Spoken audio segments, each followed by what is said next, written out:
గాజాలో పరిస్థితులు దారుణంగా మారిపోయాయి. ఇజ్రాయెల్ సైనికులు బాంబు దాడులతో నగరం మొత్తాన్ని నేలమట్టం చేశారు. గాయపడిన వారికి చికిత్స అందించాలంటే నగరంలో ఉన్న ఒకే ఒక్క ఆసుపత్రి కమల్ అద్వాన్ ఆసుపత్రిని కూడా నింపిపెట్టారు. దీంతో గాజా వాసులకు హెల్త్ కేర్ వసతి లేకుండా పోయింది.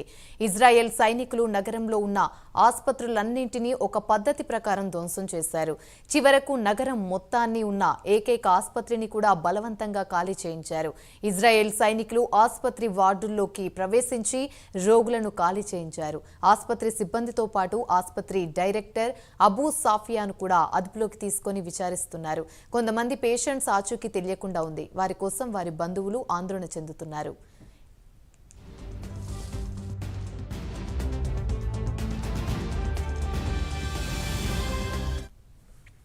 తాజా పరిణామాలపై UN World Health Organization Israel ఒక పద్ధతి ప్రకారం గాజాలోని హెల్త్ కేర్ సిస్టమ్ ని ధ్వంసం చేసిందని ఆగ్రహాన్ని వ్యక్తం చేసింది. నగరవాసులకు వైద్య సదుపాయాలు అందుబాటులో లేకుంటే వేలాది మంది ప్రాణాలు కోల్పోయే అవకాశాలున్నాయని యుఎన్ ఏజెన్సీ కూడా ఆందోళన వ్యక్తం చేసింది. ఆసుపత్రిని బలవంతంగా ఖాళీ చేయించి నిప్పు పెట్టడంతో ముఖ్యంగా మహిళలు, పిల్లలు తీవ్ర ఇబ్బందులు పడాల్సి వస్తుందని, గత ఏడాది అక్టోబర్ 7 నుండి మొదలైన యుద్ధంలో ఇప్పటి వరకు గాజాలో కనీసం 46,000 మంది చనిపోగా సుమారు 1,10,000 మంది గాయపడ్డారు. ఇక ఇదే అంశానికి సంబంధించి మరిన్ని అప్డేట్స్ మా ప్రతినిధి టీవీ రావు అందిస్తారు. టీవీ రావు. యామిని, గాజాలో మరింతగా మారణహోమం మరింతగా పెరిగిపోతుంది. మరి ఇజ్రాయెల్ టార్గెట్ చేసినటువంటి ప్రాంతాలు కొన్ని ఇప్పటికే నేలమెట్టమయ్యాయి. గాజా మొత్తం కూడా శిథిలాల నడుమ తొడిగిసలాడుతున్నటువంటి పరిస్థితి. మరి ఇప్పుడు చూస్తే ఏకంగా గత కొంతకాలంగా మిగిలి ఉన్నటువంటి గాజా మొత్తం మీద మిగిలి ఉన్నటువంటి ఒకటే ఒక ఆసుపత్రిని కూడా ధ్వంసం చేస్తామని గతంలోనే హెచ్చరించిన నేపథ్యంలో ఇప్పుడు ఎంతగా అప్రమత్తమై ఇజ్రాయెల్ పై కూడా యుఎన్ఓకు కంప్లైంట్ చేసినా కూడా యుఎన్ఓ ఆల్రెడీ చెప్పడం కూడా జరిగింది. ఇజ్రాయెల్ కు ఏమాత్రం కూడా ఆసుపత్రి జోలికి వెళ్ళదు. ఆసుపత్రిలో గర్భిణులు చాలా మంది ఆక్సిజన్ మీద ప్రాణాలు నిలబెట్టుకుంటున్నటువంటి వారు, ఇలా చూస్తే 400 మంది వరకు ఆసుపత్రిలో ఉన్నటువంటి పరిస్థితి. వీరికందరికీ కూడా చికిత్స అందుతోంది. మరి ఈ నేపథ్యంలో అక్కడ దాడులు చేస్తే గనక అక్కడ పౌరులకు తీవ్ర విఘాతం కలిగేటటువంటి ప్రమాదం ఉంది. కాబట్టి ఏమాత్రం కూడా ఈ దాడులు సహేతం కాదని యుఎన్ఓ కూడా చెప్పడం జరిగింది. మరి ఈ నేపథ్యంలో ఇజ్రాయెల్ అయితే గనక యుఎన్ ఆంక్షలను పెడచెవిన పట్టింది.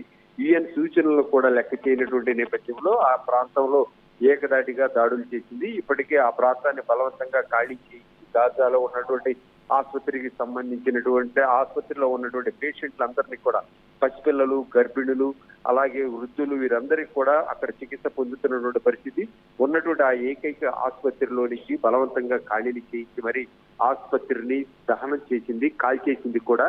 ఇప్పటికే అది కూడా ఆసుపత్రి నేలమట్టం అయిపోయినటువంటి పరిస్థితి. మరి ఈ నేపథ్యంలో ప్రధానంగా ఇక్కడ ఈ ఇజ్రాయెల్ కు సంబంధించి ఆరోపణలు ప్రధానంగా ఏం చేస్తున్నాయంటే, అక్కడ హమాస్ కి సంబంధించినటువంటి మిలిటెంట్లు బాగా వేశారు, వాళ్ళు అక్కడ తలదాచుకున్నారు. మరి ఈ విషయాన్ని ఏమాత్రం కూడా బయటికి పక్కకుండా అక్కడ ఆసుపత్రి నిర్వాహకుడు కమల్ పెద్ద ఎత్తున దీన్ని దాచాడు కాబట్టి దీనిపై మేము చర్యలకు చేపట్టామంటున్నారు. అయితే దీనికి సంబంధించి ఇజ్రాయెల్ కూడా అతనిపై విచారణ కొనసాగిస్తోంది.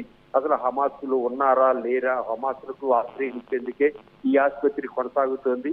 ఆసుపత్రిలో పేషెంట్లు ఉన్నారు కాబట్టి ఇక్కడ తలదాచుకుంటే హమాస్ సురక్షితంగా ఉండొచ్చు అనేటటువంటి విధంగా మిలిటెంట్లు అందరూ కూడా ఇక్కడ ఆశ్రయం పొందుతున్నారు అనేటటువంటి నెపంతో ఇజ్రాయెల్ ఈ దాడులకు పాల్పడింది.